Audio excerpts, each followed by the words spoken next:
And you can see what happened in front of his house, where hoodlums came shooting. If you look at the gate and everything, let's see the bullet. I see the blood marks at his gate. You see the several cars damaged and everything. That is where our democracy has reached. Part of blame, and I assure you, this cannot continue. We have a country, and we are a part of the country. You know, we cannot have terrorism terrorizing the country and have officials of the government terrorizing citizens. It's unacceptable. Yes, yes. The hoodlums came for you to know what 2027 will look like. Immediately after we left the ADC headquarters in Benin, we came into the house of Chief Oregun, the former governor, and these hoodlums came, started shooting. These are bullets, started shooting. These are bullets, started shooting, destroying vehicles. You see, they know Tinubu is going to lose in 2027, and they don't want peace. Let's take it for all. Let us take care when they come out and take care of face. Let the police say, wait. Yes. What the man that you mean? The other guy carry key. I know that he wants to shoot and he can for the magazine to come for us. How is it? That guy, this first one guy headed, first the guy headed, first by the back. I had to pay the hospital, the clinic bill, I had to take care of the guy. The structure there is another level. They wounded someone. And the secretariat there, yeah, they shot somebody. They blast the guy head here, blast him at the back. They beat him merciless. Yes, they shot one man in the neck, down hospital. This thing is getting, we cannot sincerely continue like this. Who are the people doing this? It's the ABC talks, we know. They have a history of violence. This is the ADC State Secretariat. See the injured. Look at this one that was injured. This is the ADC State Secretariat in Edo State, Okbelaka. We just received our dignitaries today. We had a Tikapi Olumide Akpata. Well, Tikapi told the ADC, and Peter Obi was here live and direct to witness it. Just few minutes after the event took place, the APC sent their thugs. They came in numbers with a Sienna unbranded vehicle with pop action. They were shooting. They destroyed vehicles. They destroyed this woman's vehicle. Look how they scattered everywhere. This is a woman who sends up to the secretariat. Look at that things that were destroyed. Is this the kind of state of the Pueblo wants to preside over? Look at this water destruction. They said the woman was shot on the neck. The woman has been brought to the hospital. They shot the woman on the neck. Many people were beaten and were injured. Look at our DJ, the DJ who covered the event. You can see all his vehicles have been destroyed. They stole the laptop of the DJ. They scattered his phone and his laptop was stolen. And look at that, they were scattered everywhere. See, destroyed bottles. They came with guns. They said all of them were having pop action on their house and they were shooting sporadically in this venue. Look at this guy's bicycle. They stole his bicycle. Look at it's like they beat people. Look at what happened. See, they destroyed my house here. See, this violence. What happened in Edo State is not just another political headline. It is a chilling signal about the direction of Nigeria's democracy. Former presidential candidate Peter Obi, alongside former APC National Chairman John Odige Oyegun and the leaders of the African Democratic Congress, were reportedly attacked in Benin, Edo State. According to Dr. Eunice Atanko of the Obedient Movement, armed men allegedly trailed the delegation from the ADC Secretariat to Odiegun's residence and then opened fire, shattered SUV windscreens and the gates. There was a lot of chaos, and this wasn't a backstreet clash between rival supporters. This was during the formal declaration of Olumide Akpata into the ADC, a political event, a democratic exercise. Let that sink in. If leading opposition figures can allegedly be attacked in broad daylight during a political event, what message does that send to ordinary Nigerians?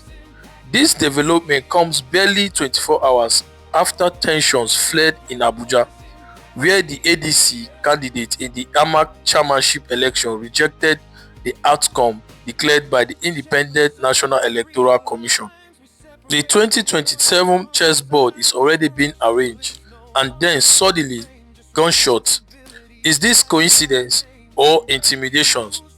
Supporters of Peter Obi are already calling it an attempted assassination. If true, that will mark a dangerous escalation in Nigeria's political culture, because when bullets replace ballots, democracy is no longer just under pressure, it is under siege.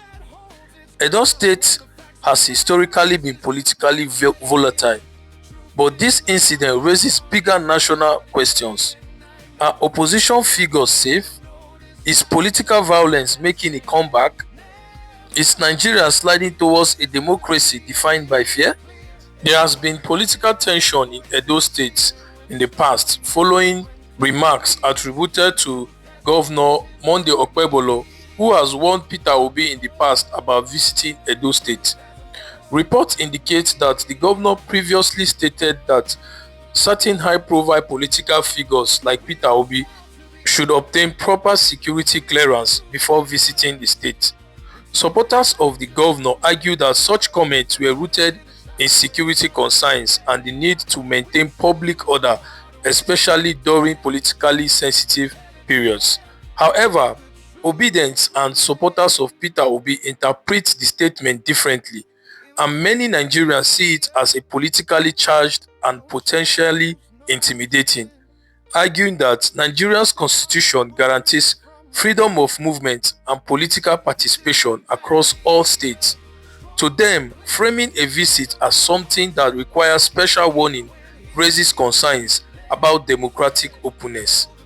The situation reflects broader political rivalry and rising tension ahead of the elections. Let's take a listen at Okpebholo's comment. The man will say no gashishi. I am sending a direct message to him. There is a new sheriff in town. He cannot come to Edo without telling me, because his security will never be guaranteed. Whatever happens to him when he's in Edo State, he will take it. I am serious about it.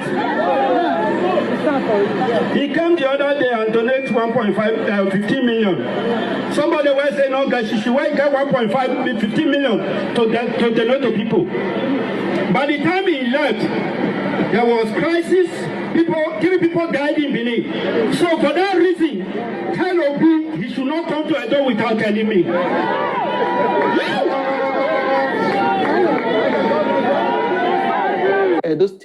The introduction or even the perception of political thuggery in Nigeria's democracy is deeply troubling at this moment in time and should never be normalized.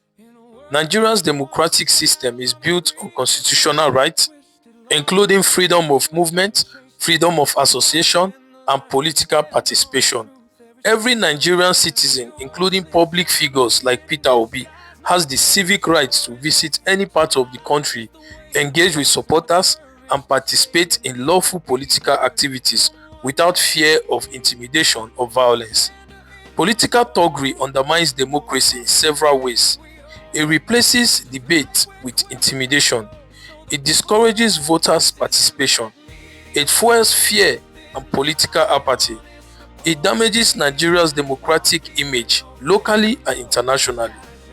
In a state such as Edo State or anywhere else in the country, security agencies have a constitutional responsibility to ensure the safety of all citizens, regardless of party affiliation. Protection should not be selective or politically motivated.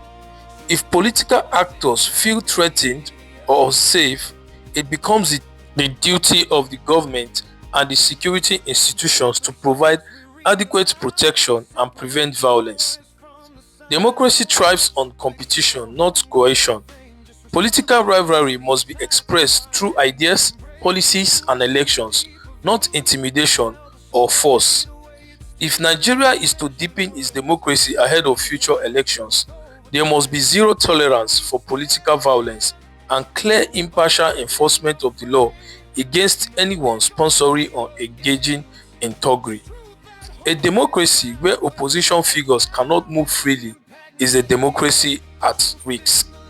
What do you make of this story? Please comment your thoughts. Don't forget to subscribe, like and share this video. This is Impact Media. Thank you for listening. I will see you again in the next video.